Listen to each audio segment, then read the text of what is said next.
My name is Andreas Kiefer. I'm the moderator of this lab.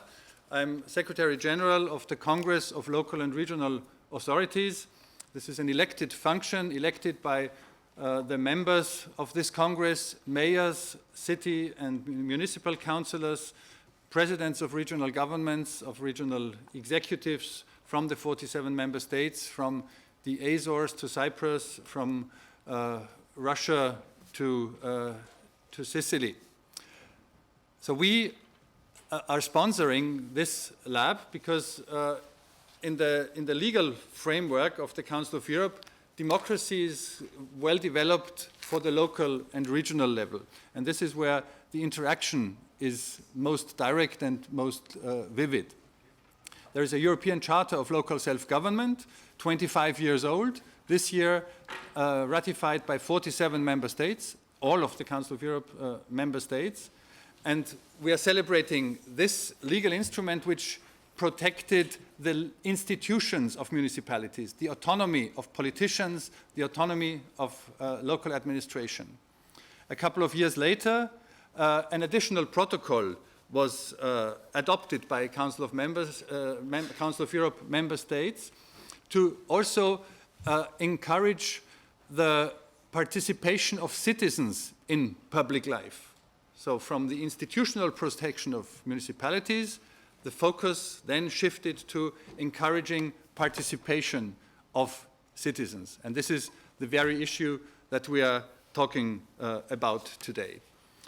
In the framework of this forum, the Council of Europe wants to be the stage for good practices, for innovative practices, but also to learn what does not function well.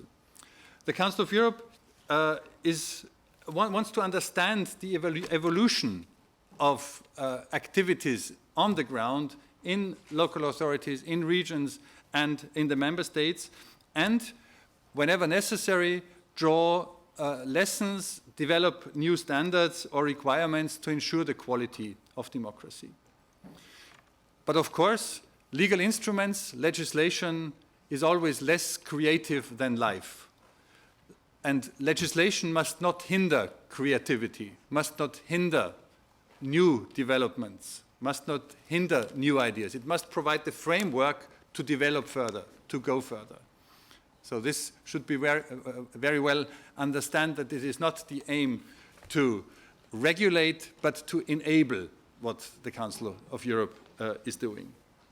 We want to understand what is happening in our member states, and therefore we have invited representatives of two initiatives to present their project, to have it examined and challenged by discussants, but also by you in the forum, to get feedback on what seems to work in these initiatives. What is positive? Is it sustainable? Can that stand alone? Does it need public support, or can it be carried by citizens itself? Does it have also an economic dimension that it makes it survive?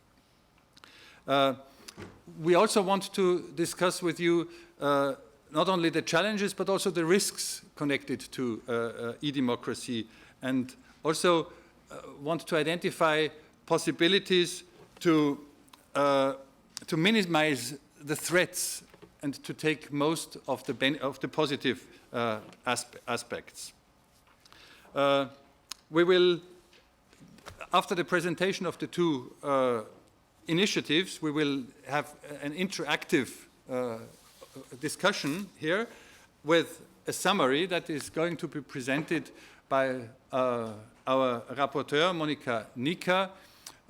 She's on my very left. She's the rapporteur to inform the plenary this afternoon about the proceedings of this workshop.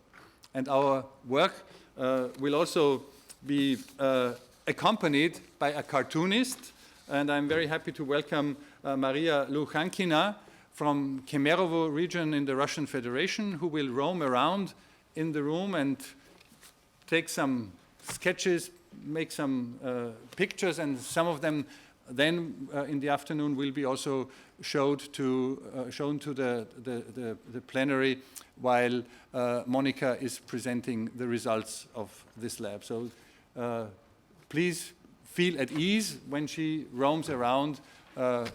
She will take some snapshots and grab the atmosphere of our workshop. On the panel, we have representatives of the initiatives. You have all the details also in the program. We will start with the presentation of an initiative from the United Kingdom.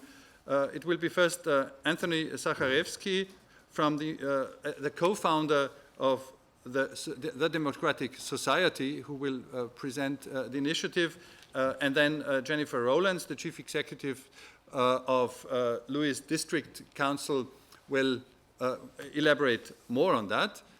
And after that, we will have a second example from Iceland, where Gunnar Grimsson and Robert Bjarnason will present their model, the second initiative that has been applied in Iceland and that could be something to develop also in other countries.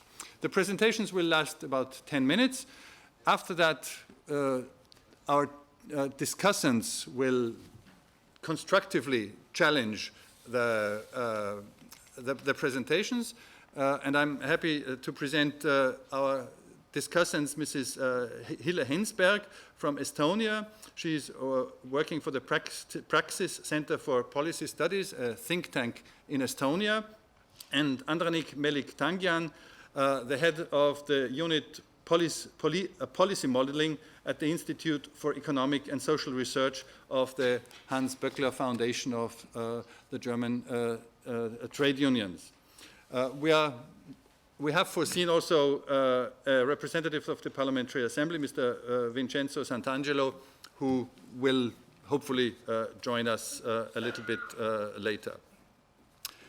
Well, without much, and after the discussions, of course, it will be up to you to comment, to ask, and to also bring in experiences that you might have that relate to including citizens better, to be interactive. And here we are not talking about e-government and customer services for citizens. We are discussing about political processes, about e-democracy. Well, I would like to start with the first initiative, Networks, launched by the Democratic Society in cooperation with Lewis District Council in the United Kingdom. First of them, it's Anthony who will, it's Jennifer who will start, and Anthony will then take over.